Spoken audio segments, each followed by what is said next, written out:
자, 이제 다음 주 관심 있게 봐야 할 경제 이슈를 살펴볼 텐데 역시 또 중국 얘기인데 중국 경제가 지금 너무 안 좋잖아요. 네, 그렇습니다. 중국은 휘토리로 세계를 압박을 하고 있지만 네네.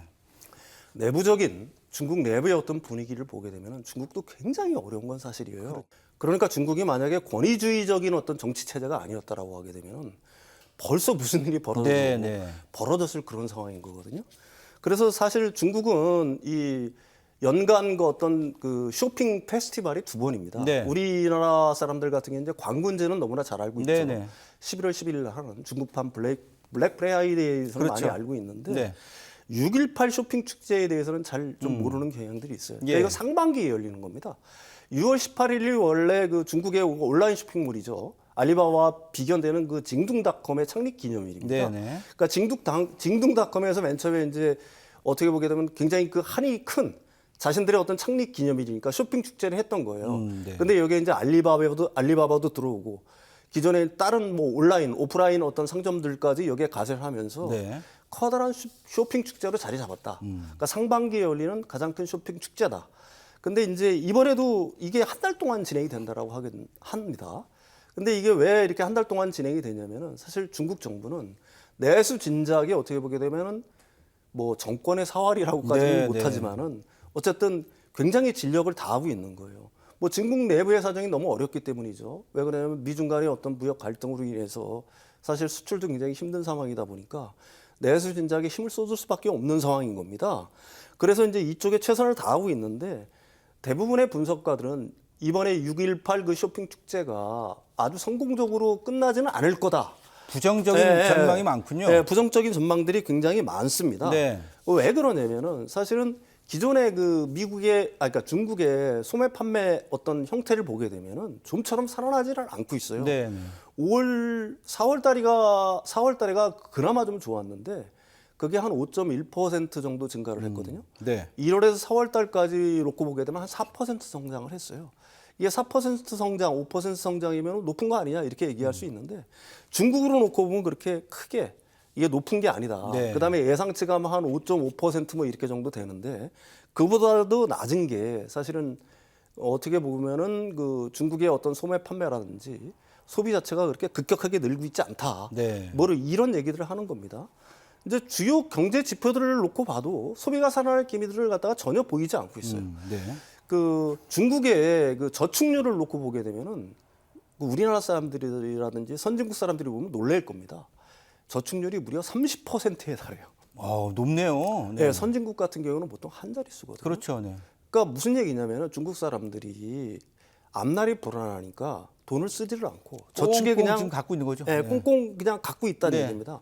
근데 이게 예금 금리가 높다라고 그러면 그나마 좀 이해가 가죠. 예금 금리도 1%예요. 네. 1%에 불과한 예금 금리를 받으려고 그냥 대부분의 중국 사람들이 저축을 하고 있는 겁니다. 이게 그만큼 소비가 얼어붙어 있다는 하나의 징후가 되는 거고요. 예. 또 하나는 그래서 이제 소비를 갖다 진작시키기 위해서 중국 정부는 대출 금리를 갖다 계속해서 내렸습니다. 네. 그러니까 어떻게 보게 되면 역대 최저 수준까지 내렸는데도 대출도 늘고 있지를 않아요. 그러니까 보통 우리가 소비를 하는 재원은 뭐 한 세 가지 정도 되잖아요. 네. 버는 임금을 갖다가 소비에 쓰는 거, 아니면 버는 임금을 저축에 놔뒀다가 네. 나중에 필요할 때 저축해서 인출을 해서 소비를 하는 경우, 그렇죠. 아니면 세 번째가 이제 대출을 해서 소비를 하는 경우인데 네. 그 두 가지 경우, 그러니까 저축을 인출하지도 않고 대출을 해서 뭐 소비를 하지도 않고 네. 그 소비를 갖다가 꽁꽁 닫고 있다는 얘기를 갖다가 계속 하고 있는 거고요. 사실 이렇게 이제 그 소비가 침체되고 있는 가장 큰 이유는 지난 시간에도 얘기를 했지만 그 중국의 부동산 시장의 침체와 깊은 연관이 돼 있습니다. 네. 네. 그러니까 4월 달 지표를 보더라도 중국 70개 도시의 주요 도시죠. 그 중에 그 신규 주택, 그다음에 중고 주택 판매 가격 지수가 다 내려갔습니다. 네. 그러니까 자신들이 살고 있는 집이 가격이 내려가니까 돈을 쓰고 싶은 생각이 없어지는 겁니다. 그렇죠. 네. 이제 그런 것들 때문에 사실은 소비 둔화가 계속이 되고 있는 거고요. 예. 이 소비 둔화가 어떻게 연결이 되냐면은 사실은 소비 둔화가 되면은 기업들 실적이 악화되잖아요. 그러니까 기업 실적이 악화되니까 그 구조 조정을 할 거고요. 심지어는 임금 삭감까지 하고 있어요. 그러니까 증권사 직원들 같은 경우는 한 10에서 20% 정도 임금 삭감이 됐고요. 빅테크들 역시 임금 삭감 위협에 지금 내몰리고 있는 예. 거거든요. 그러니까 임금이 줄고 일자리 잃으면 또 어떻게 되겠어요? 지갑을 더 닫겠죠. 그렇죠. 네. 지갑을 더 닫게 되면 그 다음에 이제 마지막으로 그 등장하는 게 뭐냐면 물가 하락세입니다. 예. 예. 지금 그 중국의 그 인플레이션 소비자 물가 지수를 보게 되면은 지난해 8월 이후 계속 약화하는 거거든요. 네. 그러니까 이게 그 계속해서 뭐 마이너스. 그러니까 어떤 식으로 이게 표현이 되고 있냐면은 4월에도 그러니까 전년 동월에 비교해서 마이너스 0.1% 하락했거든요. 이게 무슨 말이냐면은 중국의 그 디플레이션 위협이 좀처럼 어떻게 보게 되면은 그 반전되고 있지 못하고 있다. 네. 이거는 자칫 잘못하면은 일본 어떤 경우 잃어버린 30년처럼 물가 하락이 계속되면서 성장률은 둔화하고 이런 모양으로 계속 진화할 수 있다. 네. 따라서 중국 경제 자체가 사실은 나선형 악순환의 고리에 들어간 거 아니냐. 뭐 이런 얘기들까지 나오고 있는 거고요. 예. 그걸 갖다가 중국 정부가 모를 리가 사실은 없지 않습니까? 그래서 이번 6.18 그 상반기 쇼핑 축제에 진력을 다하고 있는 거거든요. 네. 그걸 갖다가 어떻게든지 쇼핑 축제를 갖다가 성공적으로 이끌기 위해서 중국 정부도 각종 대책을 나놓고 있는데 하지만 현재로서는 그 뚜렷한 어떤 반응세가 보이지 않고 있다. 문제는 이제 중국 정부는 6.18 어떤 쇼핑 시즌의 어떤 결과를 보고서 추가적인 어떤 금리 인하라든지 재정 부양책을 갖다가 동원할 것이 틀림없는데 그럼에도 불구하고 일단 그 나선형 악순환의 고리로 들어간 중국 경제가 네. 어떤 이런 어떤 소비 침체, 소비 둔화 기조가 쉽사리 반전될 거라 어떤 뭐 극적인 어떤 변화가 없다라고 한다면은 가령 뭐 우리나라 같은 경우에는 소비 침체가 계속되다가 새로운 정권이 들어오면서 예. 소비자 심리 지수가 반전되고 뭐 이런 게 있잖아요.